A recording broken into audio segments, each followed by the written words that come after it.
I'm making this video to talk some more about the wild beasts mentioned in the book of Revelation and also in the book of Daniel. I think it's very important for a Christian to properly identify who these wild beasts really are, and in particular the last wild beast, so that the Christian might be prepared for what to expect when the end of this world really does arrive.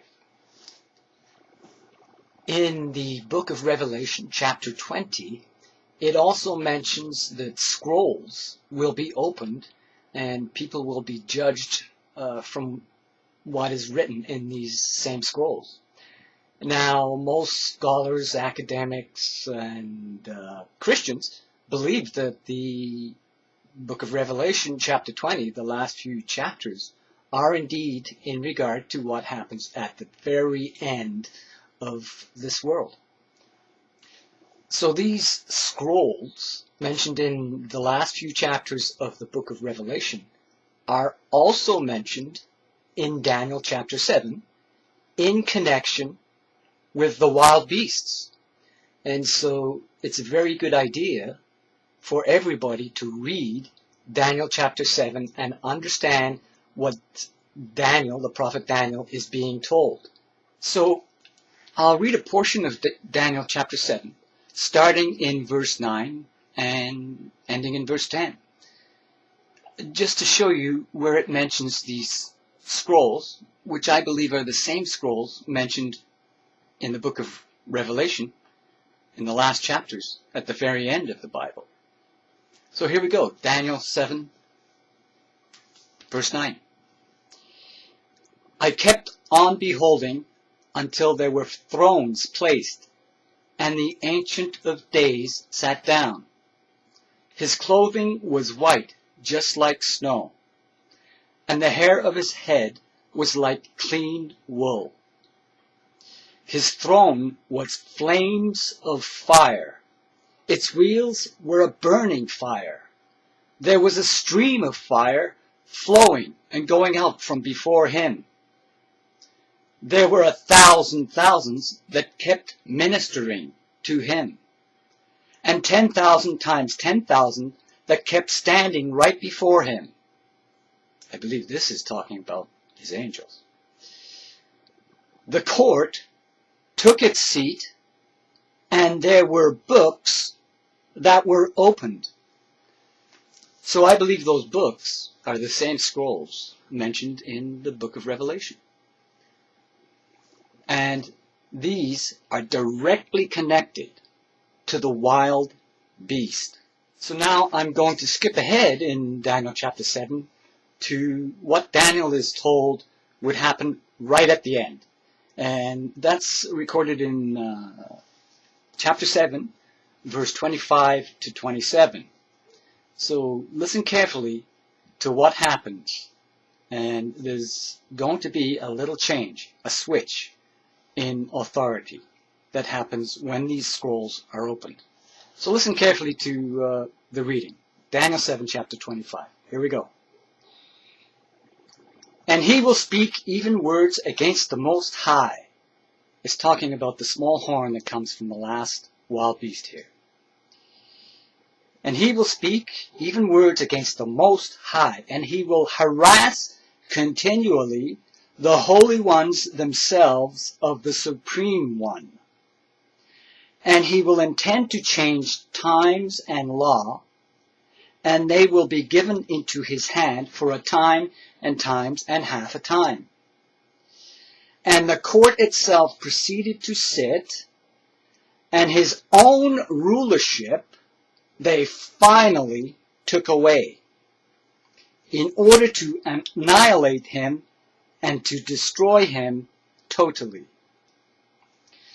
And the kingdom and the rulership and the grandeur of the kingdoms under all the heavens were given to the people who are the holy ones of the Supreme One.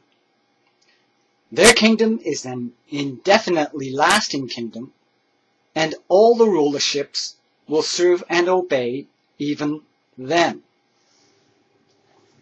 So it's important here to understand that the rulership is taken away from the wild beast and then given to the holy ones. So think about this. If the rulership was taken away from the wild beast and given to the holy ones, then what was the wild beast ruling? It must have been ruling Jesus Christ's kingdom, Christianity. So that might be difficult for some Christians to accept, but now the question to ask would be, well, if the kingdom is not now being ruled by the holy ones, then what happened to those holy ones? Where are they? Well, I believe that the holy ones were actually kicked out of the kingdom. They were kicked out of Christianity. Think carefully about that. I'll now read some scriptures which justify my reasons for believing that the holy ones, who should have been ruling the kingdom, were kicked out by the wild beast who is ruling Jesus Christ's kingdom. So here we go. I'll read some more scriptures. So I'll read John chapter 16, verses 1 to 3. And remember, we're trying to answer the question, where are these holy ones who are supposed to be ruling the kingdom, or who will eventually rule Christianity? John chapter 16, verse 1 to 3. Here we go. I have spoken these things to you, that you may not be stumbled. Men will expel you from the synagogues. In fact, the hour is coming when everyone that kills you will imagine he has rendered a sacred service to God. So now I'll read Romans chapter 9 and verse 26. Now remember, we're trying to find out where these holy ones of the Supreme One are.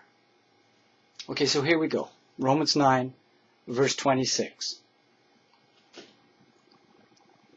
And in the place, what place? And in the place where it was said to them, you are not my people. There, in that same place, there they will be called sons of the living God. So yes, I believe these sons of the living God are in fact the same holy ones of the Supreme One mentioned in Daniel chapter 7. And they're not in that place. What was the place where it was said, you are not my people? I believe it was Christianity who told these holy ones that they're not my people, the wild beast. So now I'll read yet another scripture where it speaks about the same kind of topic. Where are these holy ones? And this time it's in Isaiah chapter 66, and I'll read verse 5. So here we go. Isaiah 66 verse 5. Hear the word of Jehovah, you men who are trembling at his word. Your brothers that are hating you, that are excluding you by reason of my name, said, may Jehovah be glorified. He must also appear with rejoicing on your part, and they are the ones that will be put to shame. So, in this situation, I believe that the holy ones of the supreme ones are those brothers that are being hated and excluded from that place, from the kingdom, excluded from Christianity. And notice also that it says that they'll be excluded by reason of God's actual name, Jehovah. So, are there any religions in the world that actually exclude, excommunicate, disfellowship people through the use of God's actual name? Well, there is one religion that actually does this. And they will officially stand up at the podium in front of the entire congregation and make that announcement. Exclude a person through the use of God's actual name.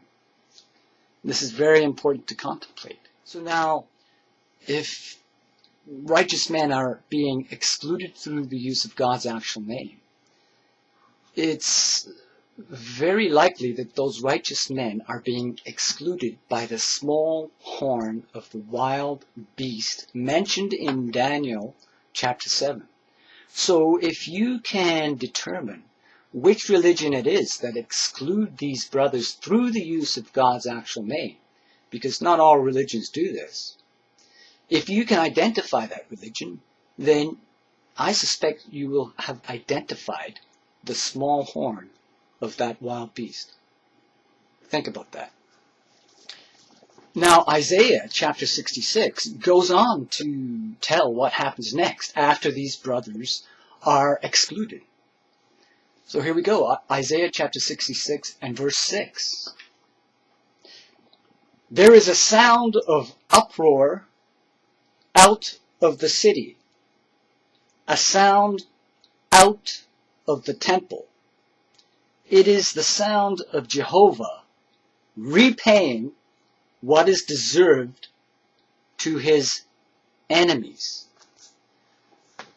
So, where are his enemies? They're inside the temple. What temple? If this is an end-time scripture, then what temple exists that these enemies could be inside of? There is only one temple. The Christian temple.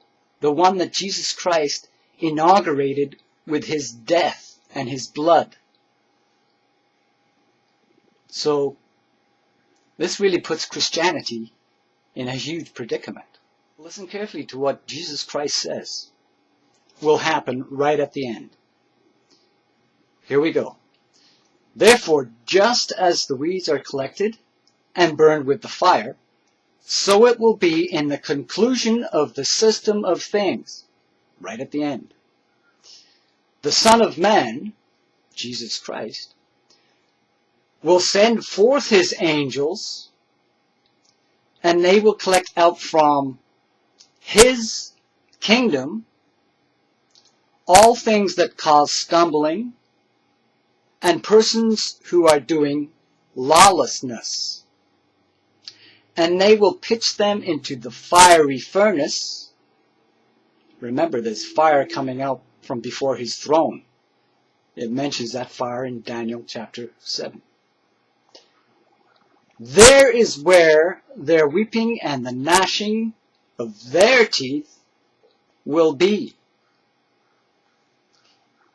At that time, the righteous ones will shine as brightly as the sun in the kingdom of their Father. Let him that has ears listen. His kingdom is presently being ruled by the wild beast, or the wild beasts, in Daniel chapter 7. It's only at the very end that that kingdom is taken away from the wild beast and given to the holy ones. Think about that very carefully. It doesn't matter what type of Christianity you are, it applies to you.